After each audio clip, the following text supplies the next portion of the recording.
when you look at this team, all the good, all the bad, all the stuff that we don't really know yet about, it's not about like the Giants winning. I know that this sounds odd. As much as it is for me going into the season and by the end of the season fully determining whether or not they've got the right general manager and the right head coach. I, unlike a lot of Giant fans, believe it's a lot more up in the air than other people do. Now, based on your opinion, you're saying, or do you think that they could actually make a change? Because I think there are a couple of different layers there. That's a good question. It's mostly rooted in my opinion. Okay. But it's also based on the notion and the fact that Bill Belichick is out there. Right. And the owner said he expects significant improvement this year. Okay, so a couple of things. My thought, I don't disagree necessarily. We always focus on Daniel Jones and the players and what are they going to do. And I do think that it's kind of taken for granted here that Schoen and Daboll are going to be the guys, but I think there's good reason for that. I fully believe in Brian Daboll as a head coach. I'm not as sold on Joe Schoen as the general manager. I know they, come as a tandem, work together, and it's odd or rare that you would keep a head coach and fire the general manager. Yeah. If anything, you only fire the Jets usually do that. Yeah, right. if anything, and this isn't even good, but if anything, you would fire the head coach and have the general manager pick another head coach. I don't think that's going to happen here. So I am looking at them as a true tandem, as it should be. And not only do I believe in Daboll more so than Schoen, but the tandem. And look, they need to prove themselves. To your point, like it's been inconsistent so far. So maybe, I don't want to say make or break, but maybe this year helps define what they are. Is it going to be more stability and some progress, and you could start seeing the building blocks of a foundation that could be successful moving forward? Or is it going to go sideways and you start to question the hires? But from a Giants perspective, and I don't know if this impacts my opinion necessarily, because I do fully believe in Brian Daboll, I also fully believe that the organization is not making a change. I believe they're going to, this is just the beginning of Schoen and Daboll, and maybe it's going to take year 5 before Giants ownership makes a change. Remember how much turnover, BT, there's been? Yeah. So I believe we're in the midst of a long-term run with these two, good or bad. I think this is Schoen and Daboll's team for the foreseeable future. I hope that you're right. I don't know. I definitely don't feel the same way. Not that it can't be. You look at and there's a couple of ways to look at it. I mean, the overachievement or maybe the bigger slice of the pie. A couple of things I want to get out there. So, since the Giants started 6-1, all right, and really going back to the first game against Tennessee, where he was all over Daniel Jones, and the template was set. We're like, okay, this is what we want here. This guy's a dog, and Jones responded. It was a great start, and obviously a very fun season. But since that 6-1 start, the Giants are 9-17-1. Okay, so you measure teams and tandems, head coach, GM tandems, a couple of ways. Well, number one, do you win? Number two, what do you do in the division against the best teams? The Giants are 1-8 against the Dallas Cowboys and the Philadelphia Eagles since they came here. And by the way, most have been mop jobs. Yeah, right. 40-zip at home last year against Dallas. So that is problematic. Here's the other thing that's expired. I think this is very important. Stop wasting time on the Gettleman blame game. I don't want to hear it. That's over. That is done. And not only should it be over and done, if anything, I think that maybe people should laud Gettleman a little bit more than they do. There's 8 players on this roster going into the season, right?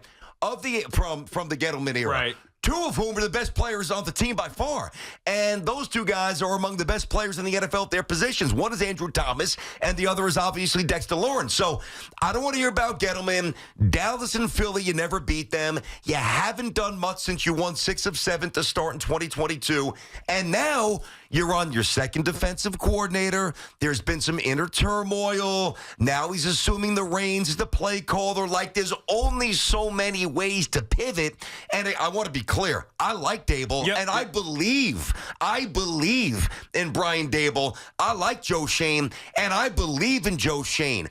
But if you don't beat the Vikings, and I'm not just, one game. No, but this is one of the few teams you're supposed to beat. This is a huge game for them. It's a massive game. The Giants are not winning a lot of games this year. I'm telling you right, they're not.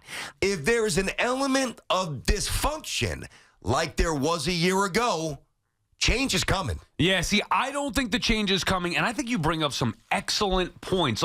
They should be more front and center. If anything, to me, Joe Schoen. Now, I mean, how many years do you think it really takes to see a general manager have his footprint on a team. And 4. Okay, Ish. all right, so we're still early on in the process here. Yeah. They've done some good. Not they've early, done some bad. not early, but not late. See, Not early. The reason why I believe in Daboll more so than Schoen is even last year, where they were looking for an extended period, like the worst team in the NFL. We were talking about, like, are they going to win 3 games? And he dug them out. Even though they didn't have the talent, even though all the injuries, Daboll got them to a point of somewhat respectability after that horrific start. So I believe in him maximizing whatever he's got on the roster. I don't know if Joe Schoen can build a championship roster. And generally, BT, the biggest way you judge a general manager is what they do at quarterback. And that's why I'm so infuriated that Daniel Jones is still here. But I can't just say, well, we got to wait to see which one they pick, because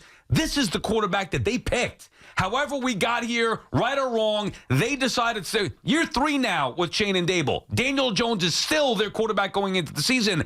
That's on them. I believe in Brian Daboll, and I actually think the Giants will do better than, like, I'm not going to say they're going to win a lot of games, but I think they're going to do better than most people think.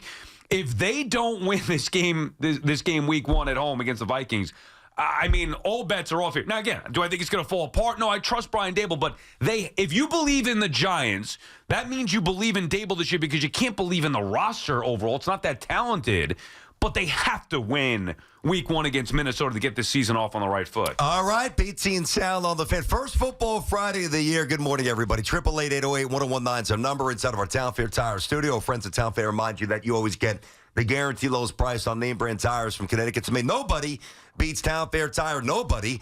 I mean, listen, you're not better than Dallas, not better than Philly, not better than Green Bay, not better than the Niners, and there's no crime in that. Those are elite teams that are further along in the development of the New York Giants. I'm not trying to establish unfair parameters. I'm not. I like the Burns move. I don't think Thibodeau's perfect, but he's obviously good. Dexter Lawrence is a beast. Andrew Thomas is a superstar at left tackle. You know I love the neighbors pick, but let's see with Wan'Dale Robinson. Let's see with Jalen Hyatt. You got a young receiving crew. The Gettleman stuff is over. It is evaluation time. And this is really, it might not sound it. As a matter of fact, I know it doesn't sound this way. It probably sounds as if I'm more down on those guys than I'm up.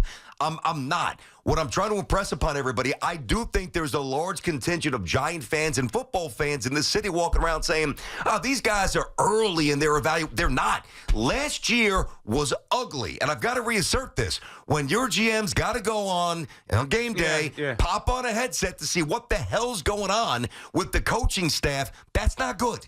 Yeah, and maybe we're just, I don't want to say we're, but maybe those Giant fans or even myself are getting too caught up in what happened in the first year. And maybe if they didn't start out that way in the first year, you know, they exceeded all expectations by miles. And then we got caught up in that. So last year looks even worse than what it was maybe in reality because of the way that they exceeded expectations in year 1.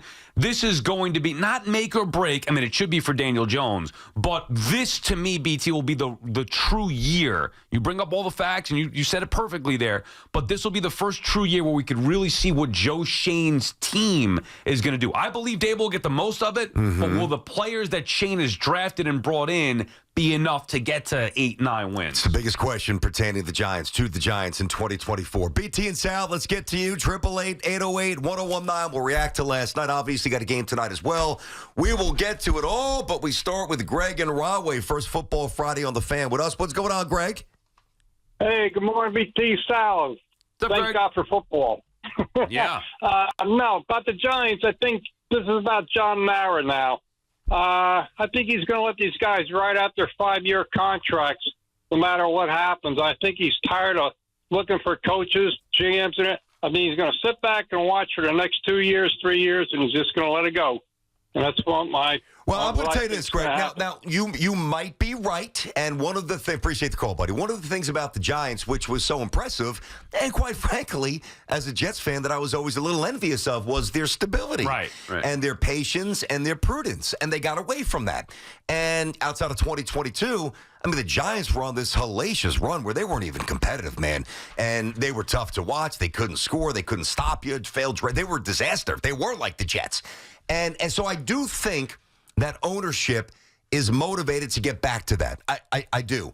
But there is nobody that can convince me, if we're sitting here end of October, early November, and the Giants are 3-7, 3-8, couple of wax jobs where they get destroyed, then we're not talking Bill Belichick, because that is going to happen no matter what anybody says. You see, I don't believe, and it's a whole different topic here. I know one leads into the next one. I don't believe Belichick is going to be with the Giants. I do believe he's going to be with the Dallas Cowboys after McCarthy fails again. Now, we could have that conversation throughout the course of the year. I don't buy that the Giants are going to hire Belichick. I really believe they believe they have the right people in Schoen and Daboll. And I do think they have the right coach in Brian Daboll. But at some point, and Schoen has said it himself, it's similar to David Stearns a little bit this year. And I know Stearns year one, but he started talking playoffs, and the owner started talking playoffs, even where the majority of us are like, come on, fringe playoffs at best. Yeah. Well, and we may say the same thing about the Giants. I don't know, tough schedule. You don't stack up well against the Cowboys or the Eagles. Shane's saying, hey, we got to win. Like, at some, you know what? You do. It's year 3 now. The way that we got to year 3 is different, because generally year 1, you win 4 or 5 games. Year 2, you hope to win 6 or 7, maybe 8 games. All right, year 3, here we go. Yes. And it's the complete opposite with the Giants, because the first year with no expectations, they get to the playoffs, win a road playoff game. Then year 2, you start to have some expectations, think you're going to build off of that. Maybe not end up like with the results being as good as they are. Hard to win a road playoff game or a playoff game or get to the playoffs. So maybe you knew that the results may not take them as far, but you wanted to see some building blocks. It was a total regression for the New York Giants last year. So now in year 3, it's like, I don't know what to expect from this team, but I am with you though, BT. If you believe in this Schoen and Daboll combination, they have to start winning games. There are no excuses. I don't care how good the Eagles are or Cowboys. Giants have to start winning games this year. 888-808-1019, BT and Sal. Clem's up in Rockland. Clem, what's happening, bud? How you doing today?